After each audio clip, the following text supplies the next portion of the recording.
Assalamualaikum warahmatullahi wabarakatuh.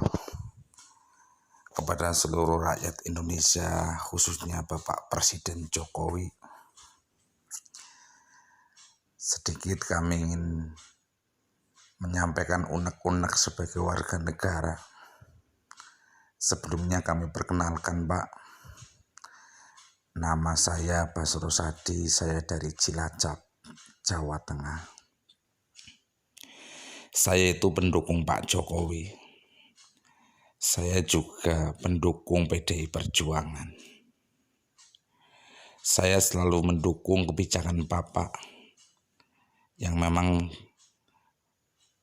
kebijakan untuk negara, kebijakan untuk persatuan dan kesatuan, kebijakan untuk keadilan sosial bagi seluruh rakyat Indonesia. Pak Jokowi punya komitmen membangun daerah perbatasan, saya setuju, Pak. Itu bagus untuk harkat dan martabat bangsa di perbatasan. Bapak bikin keadilan sosial bagi rakyat Papua untuk menikmati harga BBM satu harga pun saya mendukung, Pak. Karena saudara-saudara kita di Papua juga punya hak yang sama untuk menikmati hasil kemerdekaan. Bapak punya program tol laut, saya juga setuju, Pak. Dan saya dukung dan saya doakan lancar. Karena memang negara kita negara maritim, Pak. Negara kepulauan terbesar di dunia. Gagasan tol laut adalah gagasan yang luar biasa. Sangat saya apresiasi. Kemudian program infrastruktur Trans Sumatera, Trans Jawa, dan semua program infrastruktur jembatan, bendungan untuk pertanian saya juga mendukung, Pak. Itu bagus karena itu pondasi perekonomian bangsa. Program-program Bapak untuk menangkal radikalisme, intoleransi dengan membubarkan HTI, FPI, saya juga setuju dan saya dukung, Pak. Karena itu memang masalah untuk bangsa ini. Itu juga ancaman untuk integrasi bangsa Indonesia. Tapi untuk Corona atau COVID-19, bolehkah saya bercerita, Pak? COVID-19 itu yang menceritakan orang kesehatan. Di dunia ada WHO. Di negara kita ada dinas, ada Kementerian Kesehatan. Di negara lain juga sama, ada bidang kesehatan atau mungkin Menteri Kesehatan. Dari awal munculnya Corona ya, Pak. Kalau kita mau mikir dengan akal sehat, yang pertama, dunia kesehatan juga terdiri dari orang-orang, Pak, manusia biasa. Di dunia kesehatan juga ada orang baik, juga mungkin ada orang yang tidak baik. Di dunia peradilan pun sama, ada hakim yang baik, ada hakim yang tidak baik. Politisi pun sama, ada politisi yang baik, ada politisi yang tidak baik. Di semua dimensi kehidupan selalu ada begitu, Pak. Selalu ada yang baik dan selalu ada yang tidak baik. Di dunia kesehatan juga sama. Ada yang baik, ada yang tidak baik. Ada yang betul-betul mengabdi, ada yang memanfaatkan situasi.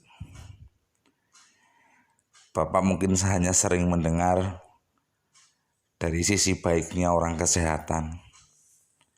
Menyelamatkan orang, membantu orang, menyembuhkan penyakit dan sebagainya. Tapi Bapak juga mungkin perlu mendengar di dunia kesehatan juga ada yang tidak baik. Di dunia kesehatan juga ada yang seringkali memanfaatkan situasi. Seperti Corona, Pak.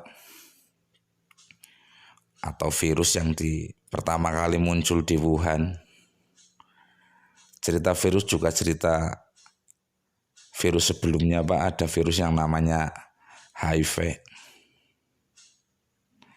HIV juga sampai sekarang belum ada vaksinnya.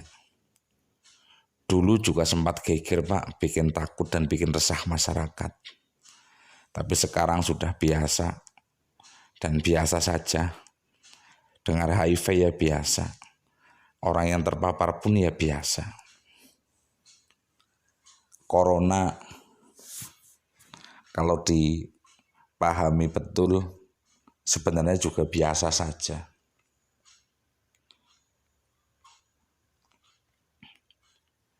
Kalau kita mau berpikir rileks, berpikir santai, ada banyak hal yang tidak masuk akal. Lebih banyak menakut-nakuti ketimbang corona itu sendiri. Contoh, data yang terpapar, yang sembuh, yang meninggal selalu diakumulasi dari awal adanya corona sampai sekarang. Sehingga muncul angka jutaan yang terpapar COVID-19. Tapi kalau cerita akal sehat, anggap saja itu corona ada.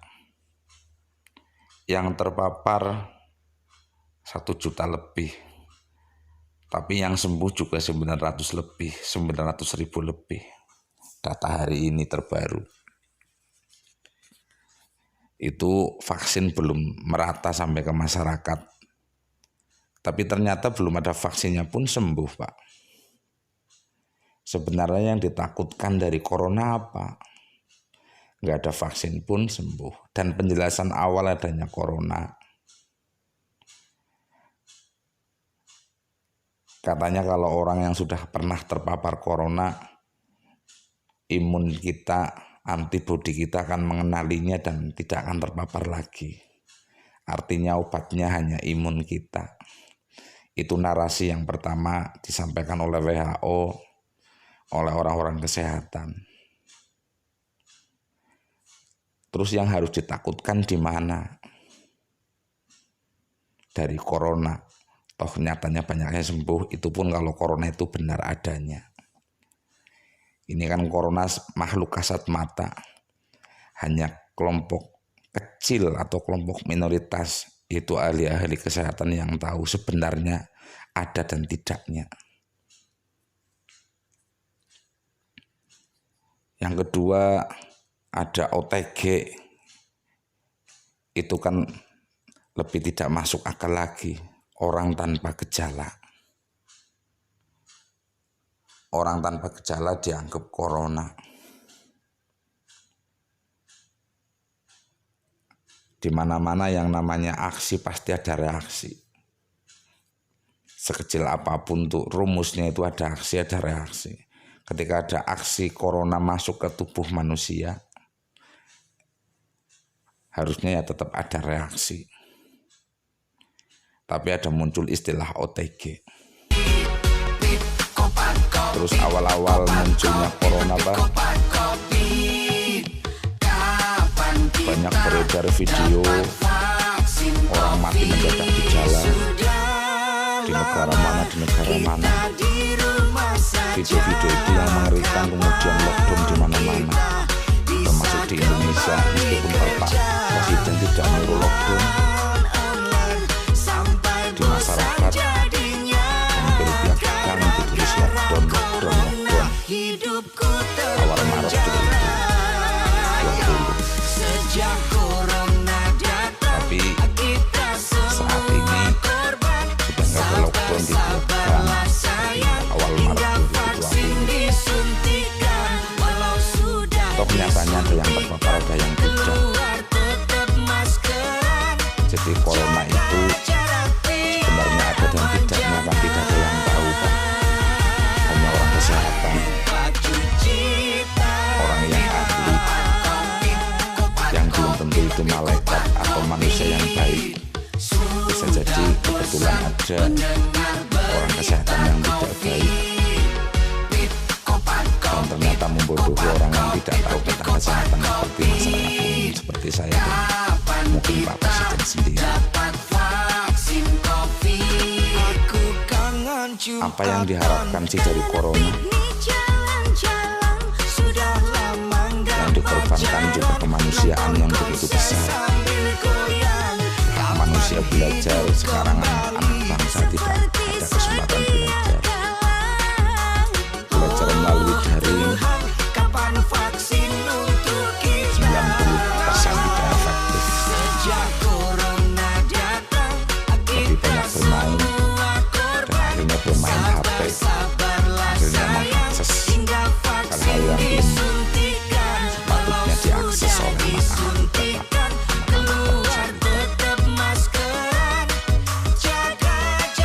Kebudayaan yang kita miliki, berbagai adat, jika ini diteruskan juga lama-lama kelamaan hilang. Kesenian tumbuh subur tadinya di semua suku bangsa, juga lama-kelamaan akan hilang dengan dalih dilarang berkerumun. Tapi di sisi lain, sebenarnya kita berkerumun pun biasa, di pasar berkerumun. Tapi orang-orang kesenian tidak ada ruang untuk mengaktualisasikan. Ya, ini corona. Sekali lagi Pak Jokowi, saya itu pendukung Bapak. Saya juga pendukung PDI Perjuangan. Dalam hal kebijakan-kebijakan dan program-program yang memang baik pasti saya dukung, Pak. Seperti awal tadi saya sampaikan. Tapi terkait dengan corona, sekarang sudah banyak masyarakat yang ditawari oleh oknum-oknum kesehatan untuk dijadikan pasien corona.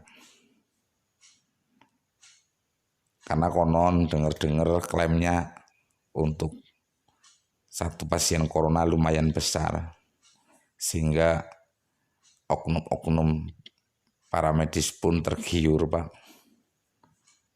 Jadi ini pandemi kemanusiaan, tapi ada yang diuntungkan, ada yang dirugikan. Protokol kesehatan dengan dalih kemanusiaan. Tapi di sisi lain juga mengorbankan kemanusiaan. Kemanusiaan, hak belajar, hak berkumpul, hak berpendapat. Itu juga ranah-ranah kemanusiaan. Hak mencari nafkah dibatasi.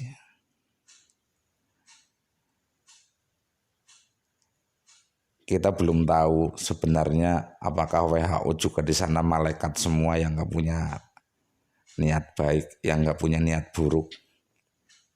Yang saya tahu sih WHO juga manusia-manusia biasa yang bisa jadi ada orang serakah, ada orang yang baik, ada yang tidak baik.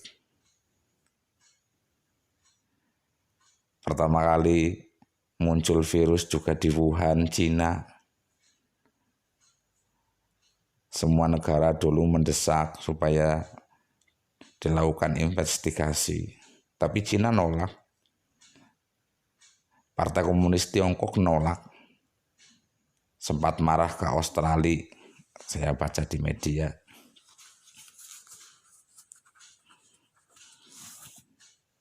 Bisa jadi ini prasangka negatif kita. Corona itu memang diciptakan dengan tujuan-tujuan tertentu. Dan tujuannya mungkin mulai terasa hari ini, yaitu supaya negara-negara tidak menjalankan pendidikan termasuk di Indonesia. Supaya negara-negara kelabakan ekonominya termasuk di negara kita Indonesia. Mungkin tujuannya juga negara-negara di dunia untuk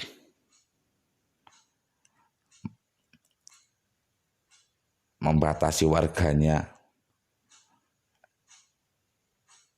dilarang berkumpul. Karena kalau berkumpul nanti jadi pintar, karena ada diskusi, ada tukar informasi, ada brainstorming di sana.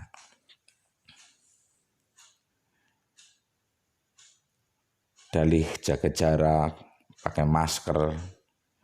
Pakai masker juga dibilang sehat, tidak sehat.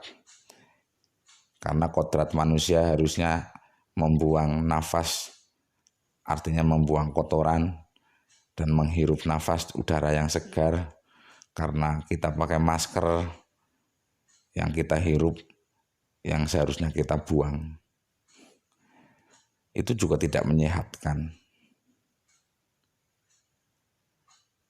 Kemudian model isolasi, pasien-pasien yang memang punya riwayat penyakit sebelumnya, yang dianggap corona, kemudian tindakannya diisolasi tanpa support dari orang-orang terdekatnya, itu justru akan melemahkan kesehatannya. Ditambah rasa takut pasien karena dikonfirmasi positif meskipun belum ada hasil tesnya, itu juga akan menambah rasa takut pasien, yang akhirnya akan menurunkan kekebalan tubuh, menurunkan daya tahan tubuh, yang akhirnya dapat meninggal. Itu juga pelanggaran kemanusiaan. Ketika ada orang sakit malah justru dibiarkan, tidak boleh ada support atau dukungan dari orang-orang yang tercinta, orang-orang dekatnya. Agama juga dibatasi ruang geraknya. Pak Jokowi, Pak Presiden kebanggaan saya, apa tidak sebaiknya Pak Presiden mencari tahu yang sebenarnya dari corona? Kalau selama ini hanya dapat informasi dari orang kesehatan, bisa jadi Bapak perlu mendengar dari para analis atau pelaku yang pernah kerja di dunia kesehatan.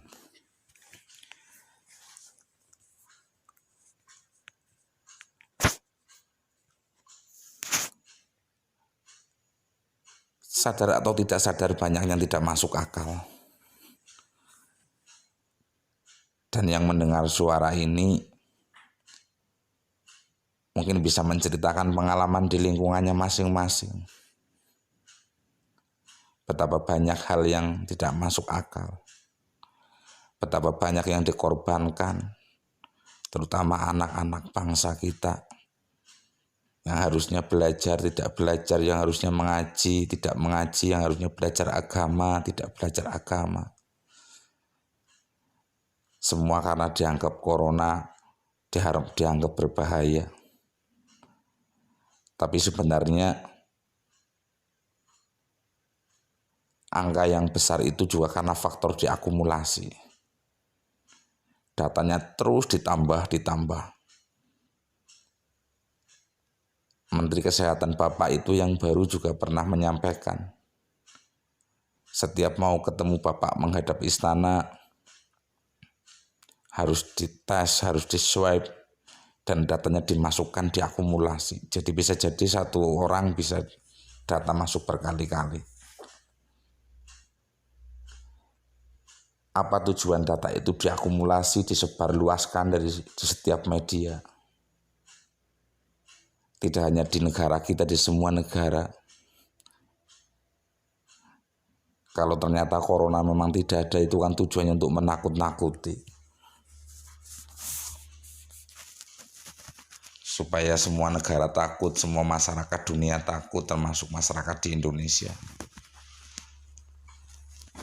Bagaimana sepinya kota Mekah karena takut yang berlebihan. yang sebenarnya tidak membahayakan. Sekali lagi tidak membahayakan karena ternyata tidak ada obatnya pun banyak yang dinyatakan sembuh oleh orang kesehatan. Jadi data itu kenapa harus terus diakumulasi? Sebenarnya penyakit lain kalau itu memang betul adanya penyakit, kalau diakumulasi tiap kasus, pasti jumlahnya juga tidak kalah banyak dengan data corona.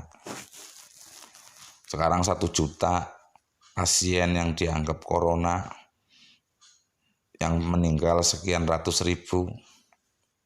Kalau dibagi sudah berjalan berapa hari dari Maret 2020 sampai Februari 2021. Kemudian dibagi tiap kabupaten ada berapa. Sebenarnya datanya data wajar. Itu pun kalau datanya benar. Lagi-lagi bisa jadi ada orang yang tidak baik, ada orang yang jahat di dunia kesehatan yang memang berniat untuk mencari keuntungan.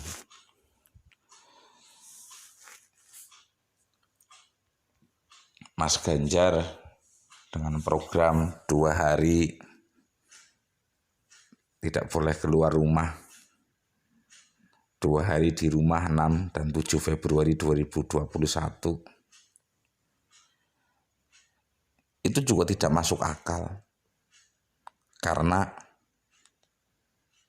pasar boleh buka, supermarket boleh buka, tapi orang nggak boleh keluar rumah. Hajatan, acara-acara keluarga masyarakat seperti hajatan pernikahan dan lain-lain, resepsi-resepsi dilarang.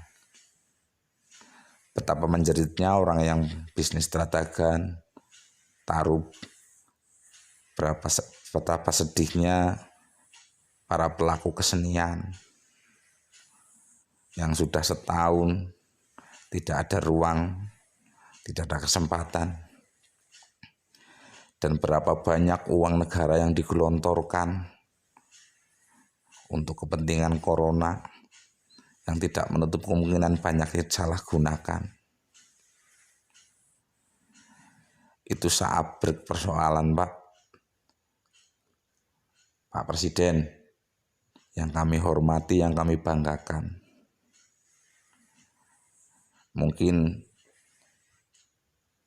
ini cerita masyarakat yang kebetulan kurang percaya dengan corona. Tapi kami tidak akan melawan negara. Kami juga tidak akan membantah negara. Karena kami orang Islam diajarkan untuk mentaati Allah, mentaati Nabi, dan mentaati pemimpinnya. Sekali lagi, ini bukan maksud melawan negara. Ini bukan bermaksud benci kepada negara. Tapi hanya suara dari anak bangsa yang berharap bangsa ini tetap utuh, tetap makmur, jaya, dan maju untuk keadilan sosial bagi seluruh rakyat Indonesia. Sebagaimana cita-cita kemerdekaan negara. Mungkin di negara lain sampai hari ini masih percaya dengan WHO. Percaya dengan corona. Boleh kan kalau Indonesia misalnya bukan tidak percaya tapi mengkaji lebih dalam. Setelah berjalan 1 tahun, hampir 1 tahun, ternyata banyak hal-hal yang tidak masuk akal. Banyak hal-hal yang tidak manusiawi dengan dalih kemanusiaan, tapi di sisi lain juga mengorbankan kemanusiaan.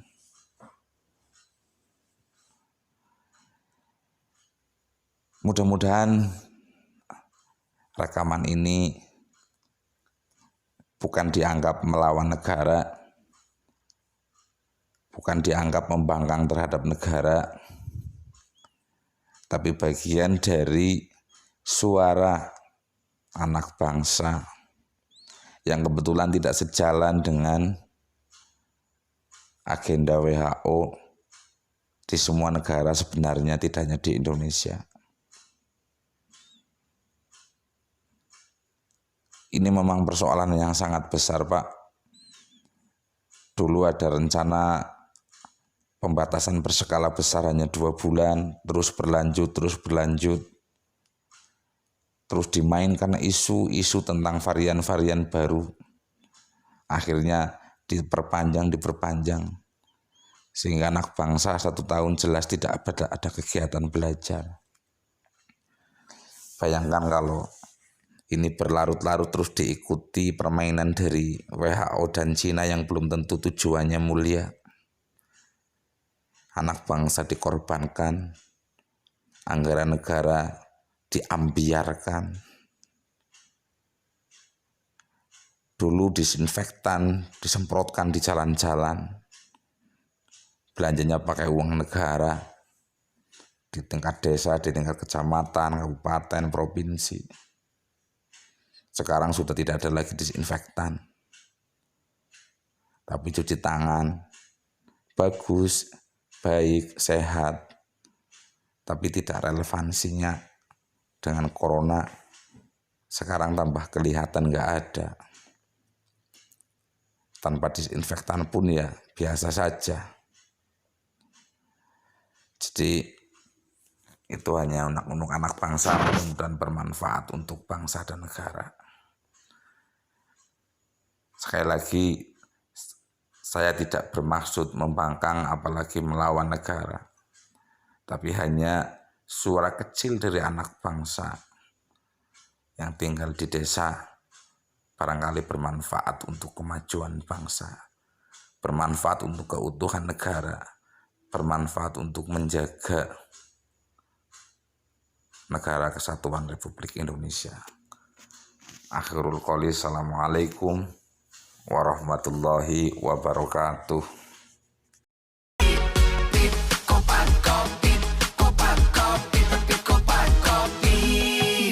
Kapan kita dapat vaksin COVID? Sudah lama kita di rumah saja. Kapan kita bisa kembali kerja?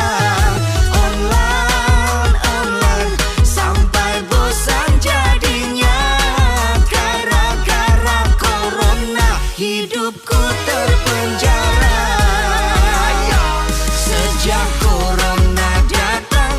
Kita semua korban.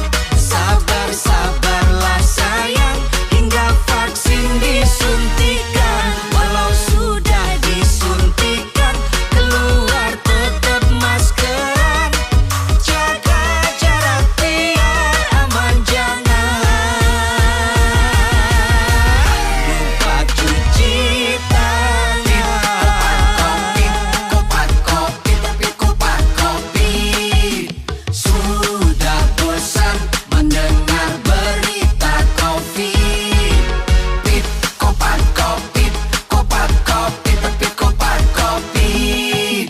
Kapan kita dapat vaksin COVID? Aku kangen Jumatan, kangen piknik jalan-jalan. Sudah lama nggak pacaran, nonton konser sambil goyang. Kapan hidup kembali seperti sedia kala? Oh Tuhan, kapan vaksin untuk kita?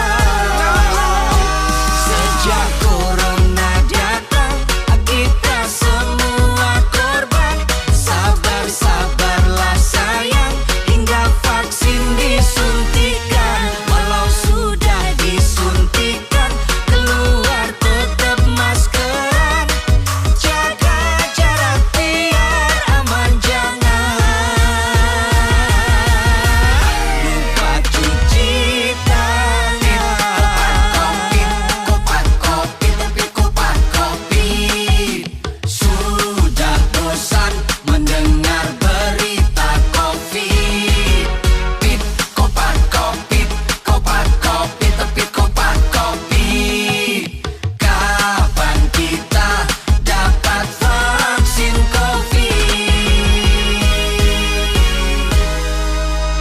sabar.